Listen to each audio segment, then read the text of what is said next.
Why the U.S. and Mexico is matter? First thing, the United States and Mexico are among the largest trading partner in the world with a very strong economic relation connection. And they also have a highly integrated with supply chain, especially in manufacturing and automotive. And Mexico also serves as a key production base for U.S. because of its low cost and the geographic proximity. And also this relationship supported by like USMCA, which is United States, Mexico, and Canada agreement, which help to facilitate trade and investment in the region.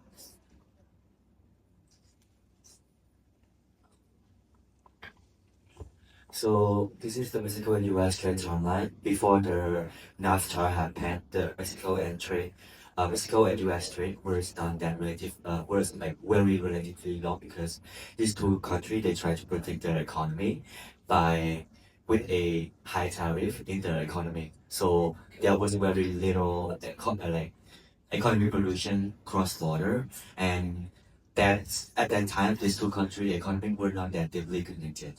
That's why after NAFTA happened, and during the NAFTA in 1994 until 2019, NAFTA has changed everything because it removed the tariff and also integration of the pollution. And at that time, it made a lot of big companies trying to like start building the supply chains across the border, and uh, it's also making the trade between these two countries, US and Mexico, more expand massively, with the net worth nearly one from 100 million to 600 millions at that time. And however, the problem is at that time because the economy of the Mexico independently depending on the US. So if the economy of US goes slowly, it also affect to economy of Mexico as well.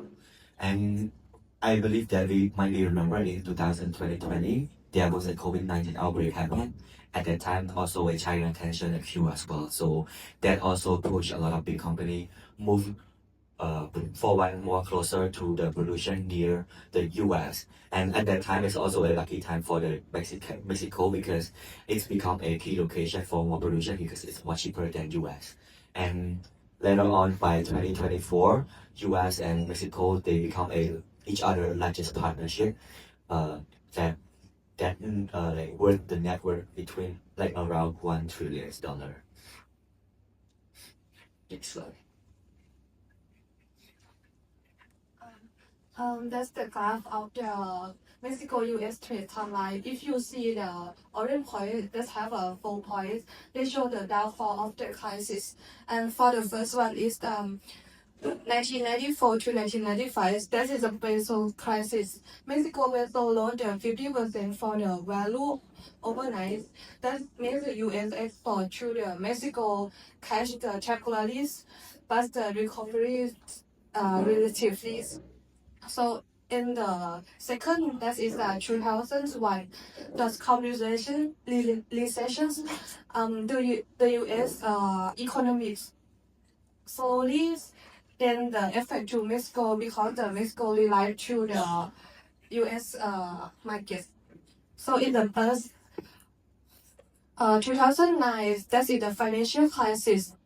So that's make the global stock trade to around 17% on 1 year, and Mexico economy is shrunk to 6.6%. So in the last 2020, that is the COVID crisis.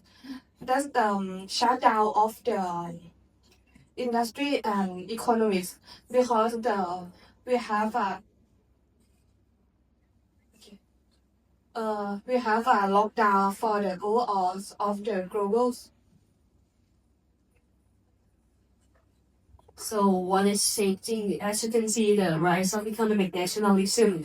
So the U.S. government focused more on protecting domestic industry and national security, and trying to apply the policy to help the population in the country. For the first one, you term to protect the local business by from foreign competition and subsidize support key industry for transport or energy. So the third one, reshoring nearshoring to move the industry of for production back home or like close near the US. And why now? Because of the US-China trade tension and the COVID-19, it can make like the supply chain more risks to and US want to invest in the country that very close to and trying to reduce the cost of like shipping or reduce the time to like transport the good and product. And the impact of the US and Mexico, US firm to ship product from Mexico and supply chain becomes shorter and faster and more secure. So globalization is like not ending because it's becoming more regional and strategic. From the liberalism perspective, from both countries have integrated supply chain, especially in manufacturing.